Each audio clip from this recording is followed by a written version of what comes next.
وہ کچھ فائلیں دیکھ رہا تھا۔ زمل نے مصنوعی غصے سے انہیں دیکھا۔ میں نے کتنی بار کہا ہے، دوائی سے پہلے ناشتہ ضروری ہے۔ ابھی منگواتی ہوں۔ اسی دوران موبائل بج اٹھا۔ اسکرین پر نام دیکھ کر نواب سکندر خان کے چہرے پر مسکراہٹ آ گئی۔ نواب شاہد خان کا فون ہے۔ انہوں نے کال ریسیو کی۔ السلام علیکم ابا جان۔ وعلیکم السلام بیٹا، کیسے ہو؟ الحمدللہ، بس یاد دلانا تھا کہ کل مہوش کی شادی ہے۔ آپ اور زمل وقت پر ضرور پہنچ جائیے گا۔ انشاءاللہ ضرور آئیں گے۔ اور ہاں، حارث بھی آج رات واپس پہنچ رہا ہے۔ یہ سنتے ہی زمل کے ہاتھ بے اختیار رک گئے۔ وہ خاموشی سے کھڑی رہی، مگر اس کے چہرے کی مسکراہٹ سب کچھ بتا رہی تھی۔ نواب سکندر خان نے فون بند کیا۔ انہوں نے صرف ایک نظر زمل کو دیکھا، پھر مسکراتے ہوئے کہا، لگتا ہے کل کی شادی خاص ہونے والی ہے۔ زمل نے نظریں جھکا لیں۔ وہ کچھ نہیں بولی، لیکن اس کا دل زور زور سے دھڑک رہا تھا۔ مہینوں بعد وہ حارث سے ملنے والی تھی۔ اگلے دن صبح سے ہی زمل کے چہرے پر ایک الگ ہی خوشی تھی۔ وہ بار بار الماری کھولتی، کپڑے نکالتی، پھر واپس رکھ دیتی۔ کبھی آئینے کے سامنے کھڑی ہو جاتی، کبھی مسکرا دیتی۔ کچھ دیر بعد دونوں شادی کے لیے روانہ ہو گئے۔ رات ہوتے ہی پورا شادی ہال روشنیوں سے جگمگا اٹھا۔ ہر طرف مہمانوں کی چہل پہل تھی۔ نواب سکندر خان جیسے ہی ہال میں داخل ہوئے، سب احترام سے ان سے ملنے آگے بڑھے۔ زمل خاموشی سے ان کے ساتھ چل رہی تھی۔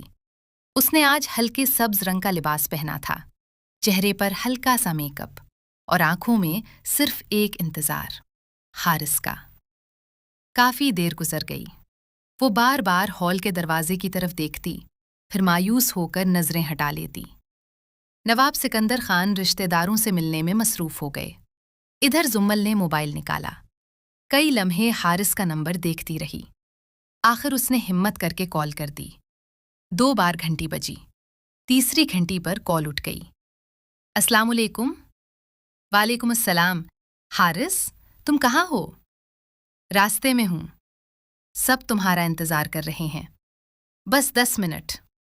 زمل کے چہرے پر بے اختیار مسکراہٹ آ گئی۔ اچھا، جلدی آنا۔ ہاں، اتنا کہہ کر حارث نے کال کاٹ دی۔ زمل نے فون سینے سے لگا لیا۔ صرف چند سیکنڈ کی بات، مگر اس کے لیے یہی کافی تھی۔ وہ بچپن سے حارث کو اپنا ہونے والا شوہر مانتی آئی تھی۔ اسے یقین تھا، شادی کے بعد حارث بدل جائے گا۔ وہ بھی اس سے اسی طرح محبت کرے گا جیسے وہ برسوں سے کرتی آ رہی تھی۔ اچانک ہال کے باہر ایک سیاہ رنگ کی گاڑی آ کر رکی۔ کئی مہمانوں کی نظریں دروازے کی طرف اٹھ گئیں۔ زمل کا دل بھی زور سے دھڑکا۔ گاڑی کا دروازہ کھلا۔ حارث باہر اترا۔ مہنگا سوٹ، ہاتھ میں گاڑی کی چابی، اور چہرے پر پہلے جیسا ہی غرور۔ زمل کے لبوں پر مسکراہٹ آ گئی۔ اس نے بے اختیار ایک قدم آگے بڑھایا، مگر اگلے ہی لمحے حارث دوبارہ گاڑی کی طرف مڑا۔ اس نے گاڑی کے اندر ہاتھ بڑھایا اور نہایت احتیاط سے گاڑی سے ایک لڑکی کو باہر اتارا۔ وہ لڑکی نہایت خوبصورت تھی، سادہ مگر قیمتی لباس، ہاتھ میں مہندی اور چہرے پر نئی دلہن جیسی شرمیلی مسکراہٹ۔ حارث نے اس کا ہاتھ مضبوطی سے تھام لیا۔ زمل کے قدم وہیں رک گئے۔ اس کی مسکراہٹ آہستہ آہستہ غائب ہونے لگی۔ اس نے خود کو سمجھایا، شاید یہ کوئی مہمان ہوگی، لیکن پھر حارث نے اسی لڑکی کے کندھے پر اپنا ہاتھ رکھ دیا۔ دونوں مسکراتے ہوئے ہال کے اندر داخل ہوئے۔ زمل کے دل میں عجیب سی بے چینی پیدا ہونے لگی۔ اسے کچھ سمجھ نہیں آ رہا تھا، آخر یہ لڑکی ہے کون؟ ادھر نواب سکندر خان بھی۔ سب کی نظریں اسی طرف جاتے دیکھ کر مڑ گئے۔ انہوں نے بھی حارث کے ساتھ اس لڑکی کو دیکھا، مگر وہ بھی خاموش رہے۔ چند لمحوں بعد حارث سیدھا اسٹیج کی طرف بڑھا۔ سب لوگ اس سے ملنے لگے۔ زمل بھی آہستہ آہستہ ان کی طرف چل پڑی۔ اس کے دل کی دھڑکن ہر قدم کے ساتھ تیز ہوتی جا رہی تھی۔ اسے ذرا بھی اندازہ نہیں تھا کہ اگلے چند لمحوں میں اس کی برسوں کی دنیا بکھرنے والی تھی۔ زمل ابھی چند قدم کے فاصلے پر ہی تھی کہ حارث نے مسکراتے ہوئے اپنے ساتھ کھڑی لڑکی کی طرف دیکھا، پھر سب کی طرف رخ کر کے بولا، آپ سب سے ملو۔ چند لمحوں کے لیے پورا ہال خاموش ہو گیا۔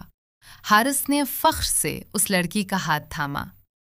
یہ میری بیوی ہے۔ زمل کے قدم وہیں رک گئے۔ اسے لگا شاید اس نے غلط سنا ہے۔ اس نے ایک بار پھر حارث کی طرف دیکھا، پھر اس لڑکی کی طرف، پھر دوبارہ حارث کی طرف۔ بیوی؟ حارث نے ہلکی سی مسکراہٹ کے ساتھ سر ہلا دیا۔ جی، میری بیوی۔ ہال میں کے کھڑے سب لوگ ایک دوسرے کا چہرہ دیکھنے لگے۔ نواب سکندر خان اور نواب شاہد خان بھی حیران رہ گئے۔ زمل کی آنکھوں میں آنسو اترنے لگے۔ وہ آہستہ آہستہ حارث کے قریب آئی۔ حارث، یہ تم کیا کہہ رہے ہو؟ ہماری منگنی؟ حارث نے اس کی بات مکمل ہونے سے پہلے ہی کہا، منگنی تھی، شادی نہیں ہوئی تھی۔ زمل کو جیسے یقین ہی نہ آیا، لیکن بچپن سے سب کو معلوم تھا۔ دادا جان نے… حارث ہلکا سا ہنس دیا۔